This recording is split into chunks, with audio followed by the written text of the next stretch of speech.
Hi friends, நம்ம இப்போ tomato rice பண்ணலாம். அதுக்கு ஒரு டொமேட்டோ பியூரி பண்ணிக்கலாம்.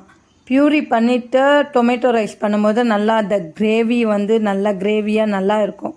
அதுக்கு டொமேட்டோ இப்போ நம்ம ஒரு 5 டொமேட்டோ எடுக்கிறோன்னா அதில் 3 டொமேட்டோ கட் பண்ணி போட்டுக்கலாம். அதில் 2 டொமேட்டோ இது மாதிரி பேஸ்ட் பண்ணி போட்டுக்கலாம். அதில் டொமேட்டோ போட்டுக்க ஒரு 6 பல் பூண்டு, அப்புறம் ஒரு காஷ்மீரி சில்லி ஒரு ஸ்பூன் போட்டுட்டு இது மாதிரி பியூரியாக அரைச்சி வச்சுக்கோங்க.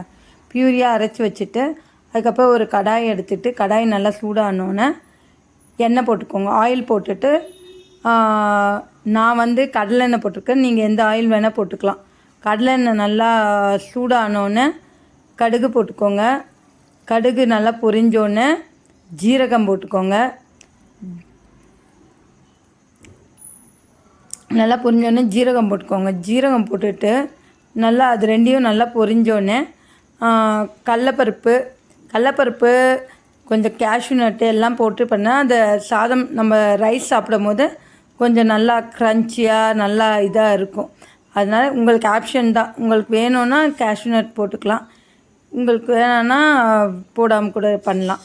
கேஷ்யூ நட் போட்டிங்கன்னா அந்த ரைஸ் சாப்பிடும் போது நம்மளுக்கு க்ரன்ச்சி வரதுக்காக கேஷ்யூ நட் போட்டுட்டோம். கேஷ்யூ நட் போட இதாகணுன்னே ரோஸ்ட் ஆகணுன்னே கருவேப்பிலை கறி லீஃப் போட்டுக்கோங்க. கறி லீஃப் போட்டு நல்லா வதக்கிட்டு அப்புறம் சாப்பாக பொடியாக கட் பண்ண வெங்காயம். ஆனால் நீங்கள் 5 தக்காளி எடுத்திங்கன்னா அதில் ரெண்டு வெங்காயம் எடுத்துக்கலாம். 5 தக்காளிக்கு 2 வெங்காயம், பெரிய வெங்காயமாக 2 எடுத்துக்கின்னா போதும். தக்காளி அதிகமாக இருக்கணும், வெங்காயம் கம்மியாக இருக்கணும். அதுதான் டேஸ்ட் நல்லா வரும். நல்லா வதக்கிக்கோங்க. நல்லா வெங்காயமே தெரியாததுக்கு நல்லா வதக்கணும். வெங்காயம் நல்லா வதங்கினா தான் உங்களுக்கு டேஸ்ட்டும் நல்லாயிருக்கும். உங்களுக்கு தக்காளி சாதம் நல்லா டேஸ்ட்டாக இருக்கும். லைட்டாக உப்பு போட்டு நல்லா வதக்குனிங்கன்னா சீக்கிரமாக வதங்கிடும். உப்பு போட்டு வதக்குனிங்கன்னா உங்களுக்கு சீக்கிரமாக வதங்கிடும். நல்லா வதங்கி நல்லா ப்ரௌனாக ஆகணும். நல்லா ப்ரௌன் ஆனோடனே நல்லா வதக்கிக்கோங்க. நல்லா ப்ரௌன் ஆகிற வரைக்கும் வதக்கிட்டு அதுக்கப்புறம் நம்ம தக்காளி கட் பண்ணி வச்சுருந்தோம்ல அந்த தக்காளி போட்டுக்கலாம். இதுவும் நல்லா பொடியாக கட் பண்ணி போட்டுக்கோங்க. தக்காளி போட்டு நல்லா வதக்கிக்கோங்க. நல்லா வதக்கிட்டு நல்லா அது ஜூஸ் எல்லாம் நல்லா பச்சை வாசனை போகிற அளவுக்கு வதக்கிக்கோங்க. தக்காளி வெங்காயம் ரெண்டுமே நல்லா பச்சை வாசனை போகிற அளவுக்கு நல்லா வதக்கிட்டு நல்லா வதங்கிடணும். நல்லா தக்காளியே தெரியாத அளவுக்கு நல்லா சுருங்கிச்சு பாருங்கள். நம்ம எவ்வளோ போட்டோம் அது நல்லா சுருங்கிச்சு. அதுக்கப்புறம் நல்லா வதங்கினோடனே நம்ம தக்காளி பியூரி ஃபஸ்ட்டே நம்ம செஞ்சு வச்சுருந்தோம்ல அந்த தக்காளி பியூரி போட்டுட்டு நல்லா வாட்டி நல்லா வதக்கிக்கோங்க.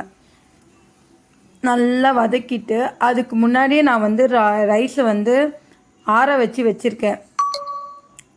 ரைஸ் பண்ணி நான் ஆற வச்சு வச்சுருக்கேன். அது நீங்கள் ஆற வச்சு வச்சிங்கன்னா ஈஸியாக கலர்றதுக்கு நம்மளுக்கு ஈஸியாக இருக்கும். அது அப்புறம் ஒரு ஸ்பூன் மஞ்சள்தூள் போட்டுக்கோங்க. ஒரு ஸ்பூன் மஞ்சள்தூள் போட்டோன்னே அப்புறம் ஒரு ஸ்பூன் மிளகாத்தூள் போட்டுக்கோங்க. ஒரு ஸ்பூன் மிளகாத்தூள், ஒரு ஸ்பூன் மஞ்சள்தூள் போட்டுட்டு 1 ஸ்பூன் சாம்பார் பவுடர் போட்டுக்கலாம். நான் சாம்பார் பவுடர் போட்டு பண்ணுவேன். உங்களுக்கு அது வேணும்னா நீங்கள் மிளகாத்தூளே இன்னும் ஒரு ஸ்பூன் கூட போட்டு கூட பண்ணலாம்.